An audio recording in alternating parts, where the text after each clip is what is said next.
I'm Dave Foster, and you're listening to the Passive Investor Podcast. A lot of investors I partner with have one major challenge. They are busy professionals that love to create memories with their families, but are too busy to actively look and find value-add real estate that cash flows. Hey guys, I'm John Fortes, and I want to partner with you. I provide investment opportunities through apartment syndications that allow my partners to invest passively so they don't have to worry about trading more time for money. If you are interested in creating passive streams of income, wealth creation, and all the tax benefits that come along with investing through real estate, I encourage you to fill out the form at www.investwithfortes.com. Invest today so that tomorrow you can trade money for time. Once again, that's www.investwithfortes.com. And I can't wait to partner with you.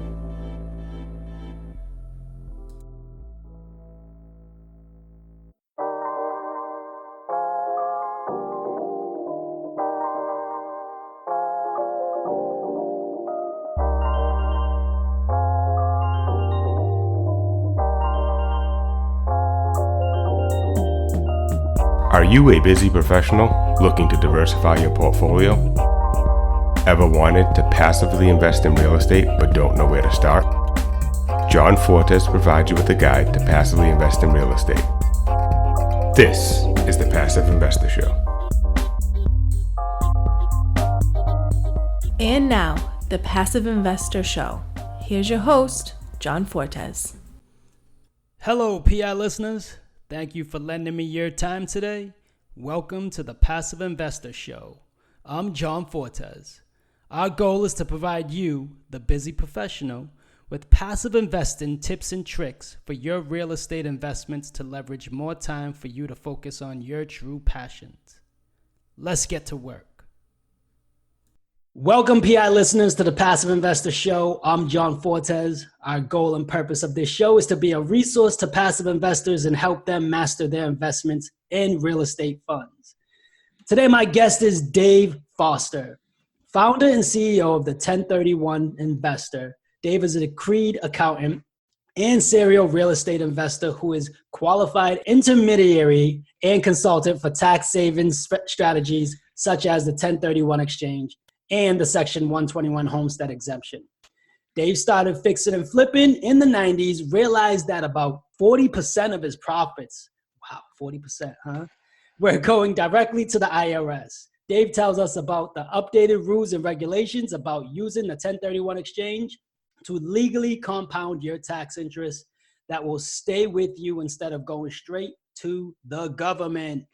Dave breaks down exactly how to use the 1031 exchange in layman's terms. That's perfect because I'm going to need all that, Dave. He explains to us how he moved his family from Denver to Tampa over 10 years using the Section 121 homestead exemption so that he and his family could move onto a boat, which was his dream, by the way. Tune in to listen to how Dave raised 4 boys on this boat while investing in property through 1031 exchange. Dave, thank you for coming on, man. I appreciate you, man. John, it's awesome to be here. You make it sound like Gilligan's Island, and that was probably closer to the truth. Awesome. Dave, tell us a little bit more about yourself. Exactly. Well, gosh, that's a crazy bio. I think that I'm probably one of those people. I'm equal parts curiosity and thrill seeker, adrenaline junkie, and probably have a healthy dose of ADD mixed in there. So it's just my journey. Got into real estate fairly by accident. But once I got in there, I just discovered there were so many avenues and aspects to it that I wanted to do them all. Right? It was like going into a candy store or FAO Schwartz and wanting one of everything. And so that was really how we got my start. And then along the way, figured out that while the old adage of you make money when you buy is absolutely true in real estate, that there's another important mantra, and that is you keep your money when you sell. So I started to focus on the backside of it as well. making money by buying right, doing the value adds, creating the right structure, and investing in the right product, but then creating a focus on the backside. How can I structure this so that I can keep the most in my pocket at the end of the deal? That's awesome. So basically, you went on and created the 1031 exchange, the 1031 investor, and talk to us about what is a 1031 in general. Right. So the 1031 exchange is one of the original parts of the tax code, but it's one of those things where unless you're a dweeb accountant like me, or you hire expensive attorneys, you don't know about it. And yet it is absolutely easy to do, and it's affordable for people. Any investor can do it. All you do as an investor is you sell investment real estate that you have a profit in or that you've depreciated out, and you replace that by buying new investment real estate.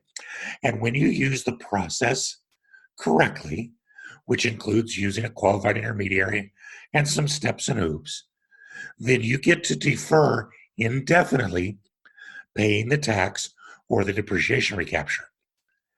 It's as simple as that. But the real import of that is, okay, let's say that I've got a $20,000 tax bill. That means that not only do I not have to pay that $20,000, but I'm going to use that $20,000 to buy new real estate. And I'm probably going to use the $20,000 as a down payment to leverage more real estate. And then when that real estate realizes a gain and I sell it, I'm going to do another 1031. And all of a sudden now it's not 20,000, it's 40,000, it's 100,000. It's the government's money, but I get to use it indefinitely. And that's nothing more than compound interest, isn't it? I get to make money on the taxes that I would have had to have paid. I love that. So walk me through that. When actually, let me ask you this question. Let's say I 1031 into a bigger a single family into a 3-family, because you do have to go bigger or equal, right? Is that That's correct in value. It could be more properties or it could be more expensive properties, right? Awesome. So let's say I went from a single family 1031 into a 3-family, and basically it's a value add 3-family. Am I allowed to cash out or refi that capital back out? Wow. Oh, absolutely. So you just did one of the great things, because everybody says, well, but Dave, it's no fun if I have to leave all my money in the deal. Hey, I totally agree. You got to buy things like boats and cars and take your wife out to dinner. You got to do things. But the way the IRS structures it is that if you try to do that when you sell, you're going to have to pay tax on it. So the answer is to do the 1031 exchange, where you actually end up purchasing at least as much or more than you sell. But then after the fact, do a cash out refi. And the beautiful thing about that is refinances are not taxable events. So you get the money tax free. You get to do what you want to do with it. And the most beautiful thing of all, you're probably still getting to write off the interest on the mortgage, but your tenants are paying all of the mortgage payment. So tax-free money from the refi.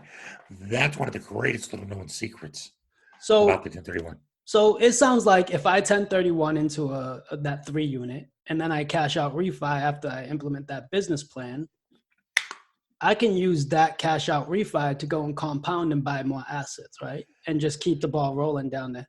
That's exactly right.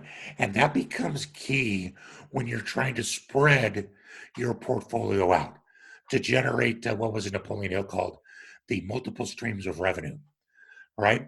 So you go bigger, bigger, bigger, do a cash out refinance. Actually, you and I are on that forum model, the biggerpockets.com. And one of the guys there coined the phrase, the BRRR strategy, BRRR strategy, which stands for buy, remodel, rent, refinance, pull the cash out, and then repeat.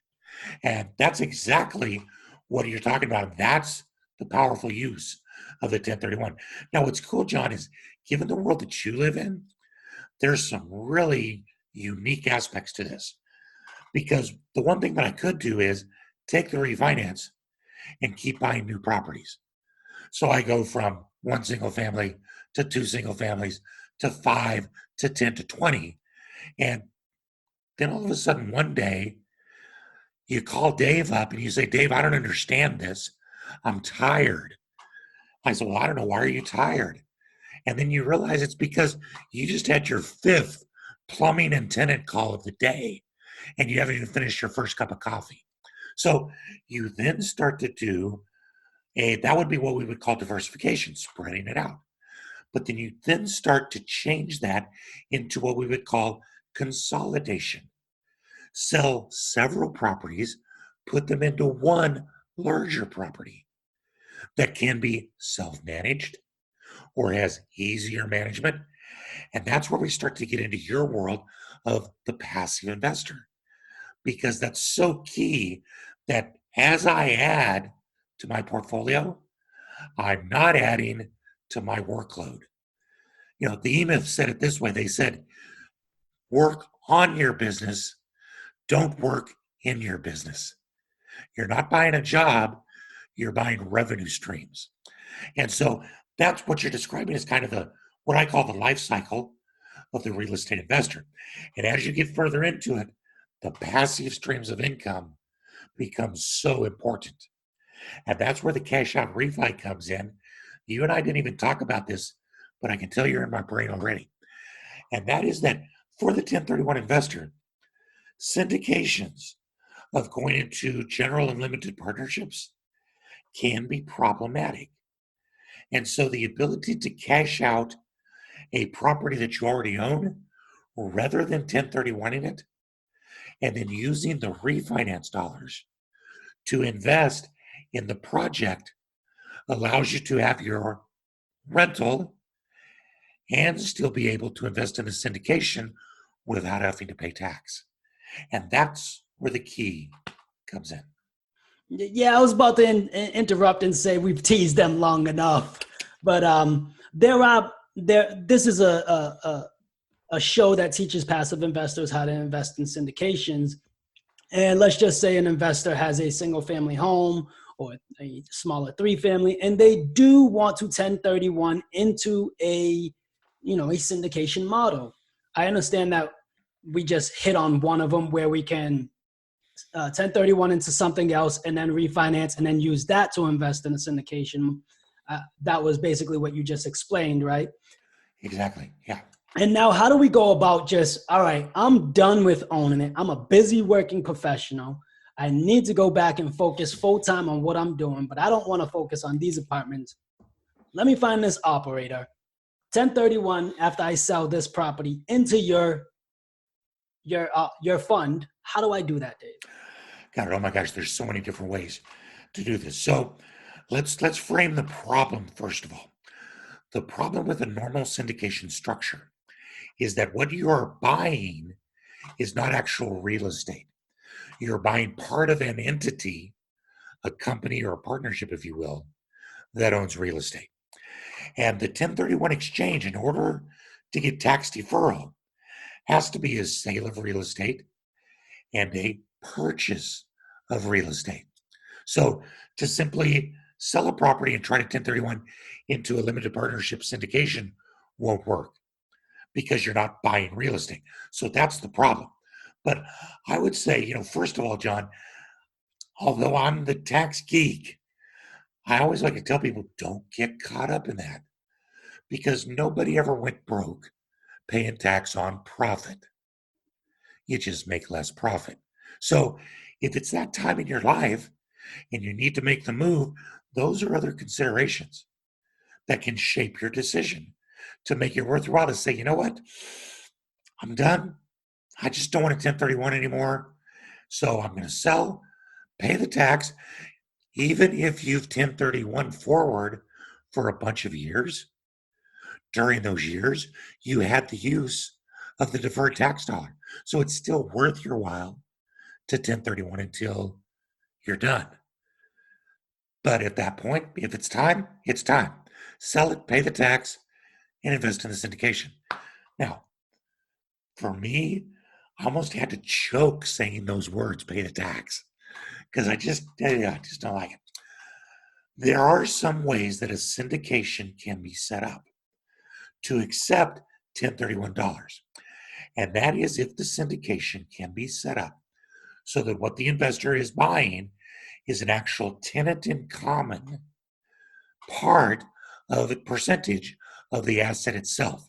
Now, we're starting to see this, and I know you are too, in certain instances where the syndications are using in-house financing. It's their own dollars. So they've got the ability to say, okay, here's $5 million here, and we're going to sell you 10% of that for 500,000. What we're going to sell you is the actual tenant in common interest in the property. So you're actually going into the syndication as a partner with the partnership, if that makes sense. And tough to set up, a little expensive to set up, but I think we're starting to see them, aren't we? Yeah, so a lot of operators tend to shy away from this because there is a process going on with it, the setup and the fees. But when you do find someone that will take this on, it has to be for something literally over 500,000. There's no like 50,000 or 100,000. It has to be over the $500,000 mark to make it worth it. Right, that's exactly right. Now, let's go back further, another step back from that, and say, okay, what else could we do? What's some other options maybe? And we talked about the refinance strategy. So do a 1031 into something you like, or take an asset you like and do a cash out refinance. For the $50,000 to $100,000 investor, that's a much easier process. And then put that into the syndication. And what you just did was you generated 2 streams of revenue. How awesome is that? How easy is that? So that's a big one. I love that one. Let's back up one more step, John.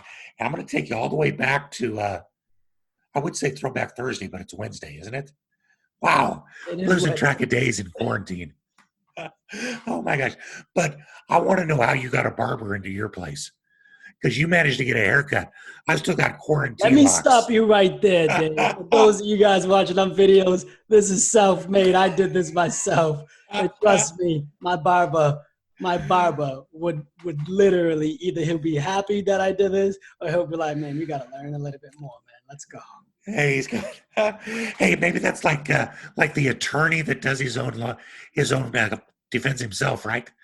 The guy that cuts his own hair has a fool for a client.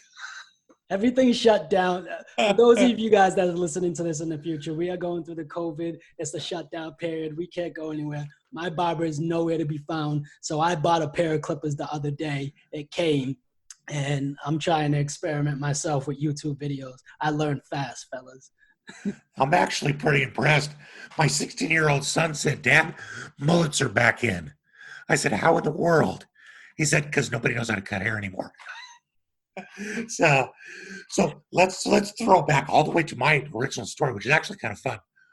We set a 10-year goal of wanting to get the boat, and sail away.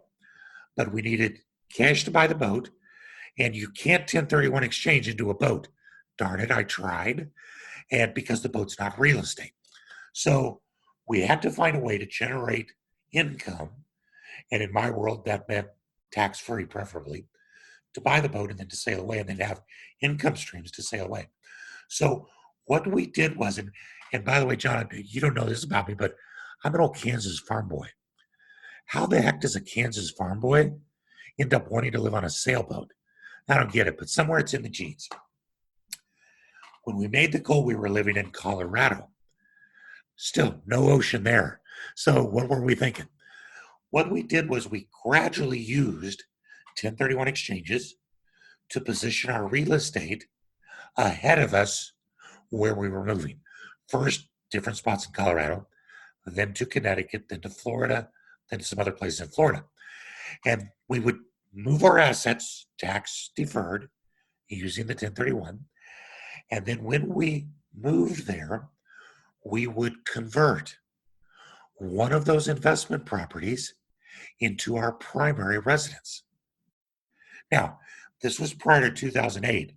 And prior to 2008, when you did that, you got to take the full primary residence exemption, which as a married couple meant that every time we sold our primary residence, it was up to $500,000 in profit, tax-free. And you can do that once every 2 years. So over the course of that 10 years, we started with one. Over the course of the 10 years, we did 5 more. And each time, tax-free dollars went into our pocket. And it also allowed us to move. So we would move, vacate our house, sell it tax-free, live 2 years, all that tax-deferred dollars converted to tax-free. We would sell it. And that's what let us buy the boat.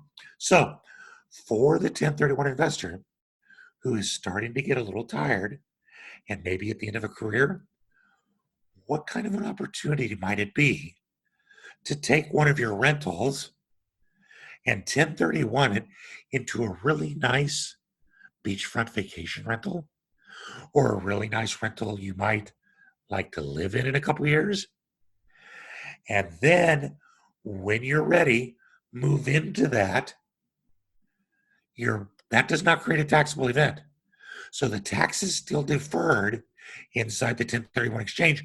All you did was change the use of your property. But meanwhile, then you're going to sell your former primary residence, and that money is tax-free.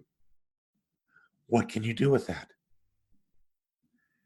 Start to replace the income by investing now with tax-free dollars into a syndication.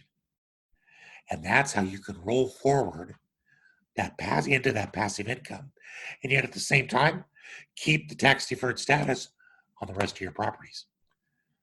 So I love that. It sounds really powerful. And I love the way that you had a 10-year strategy to be able to capture everything for you that allowed you to live a lifestyle that you were literally designing.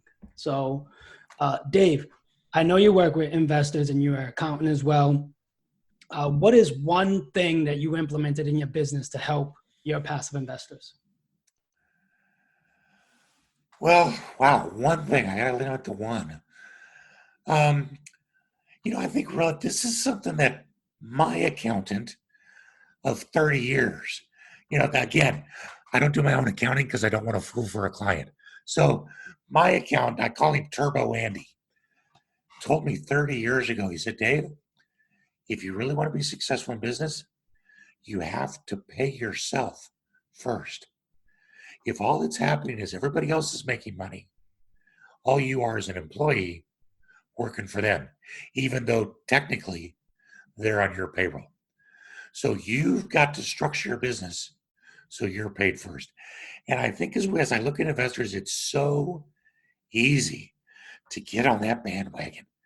Buying properties is so fun. Leveraging to the hilt is so fun. But if you will slow down to make sure that you are paying yourself and benefiting yourself from things other than just building the portfolio, you'll find that you're going to last a lot longer. It's like, do you want to run the marathon with a 1-mile sprint and crawl on your knees the rest? Or do you want to set out at that pace that lets you stay consistent and lets you be happy? Your family around you is going to appreciate that, and they're going to be more supportive. And that's probably the corollary to that is pay yourself first and make sure that you're paying attention to those around you. Because like the old African proverb says, if you want to go fast, go by yourself. If you want to go far, go with others. And the way to go with others is making sure that they're benefiting. I love that. And I feel like you answered the one piece of advice for the PI listeners. I think that was it. Unless you have something else, what's the one piece of advice for the PI listeners? Yeah, get that team together. That's really the key, because you can't do it all. I was once listening to a podcast years ago, back when nobody knew what podcasts were. And the guy was a successful entrepreneur who had a business. And he said for him, the biggest piece of advice I could give you is follow your passion and don't do anything that's not your passion. Because two things are going to happen. if you try to do that. The first thing is, and he was so graphic, I loved it. He said, you're going to get burned out because you're doing something you don't know, you don't like. If you're a marketer and you're trying to do finance or in the world of real estate, let's say if you're a doctor and you're trying to fix and flip real estate, you're going to get burned out because it's not your forte. He said, but hey, more than that, you're going to suck because you're a doctor. You're not a fix and flipper. You know scalpels, not hammers. So don't try to do something that's not your passion. Instead, let your passion fuel the other things that you know you can make money on. And I love that. That's the concept called the white cloud syndrome, right? We think that we should be doing more if we wear the white coat. I'm in partnership with some medical professionals. And I just look at them every once in a while and I just say the letters, WC, guys, WC. And they know that means I'm telling them they're starting out like white coats. And what they need to do is relax and do what they do best. Heal the world. What an awesome calling. Let someone else take care of the nuts and bolts of real estate or something like that. I love that. I love that. Dave, how can we stay in touch with you? Easiest place to get me is at the1031investor.com. I love it. Everyone, I advise you, stay in touch with Dave. He obviously just gave us an education and a lesson on 1031 exchanges. For those of you that want to dive in a little bit more, reach out to Dave. PI listeners, thank you for listening. As always, we hope this was the best resource for your investment strategy, but also the best use of your time. As much as it pains us to leave you, but you know what time it is. Time to go put this into practice. Till next time. PI listeners, I'm grateful for your time and I appreciate you for listening. For more information, go to passiveinvestorshow.com. If any of this resonates with you, please subscribe and leave a review. The more you know, the more we grow. Thank you for tuning in. Till next time.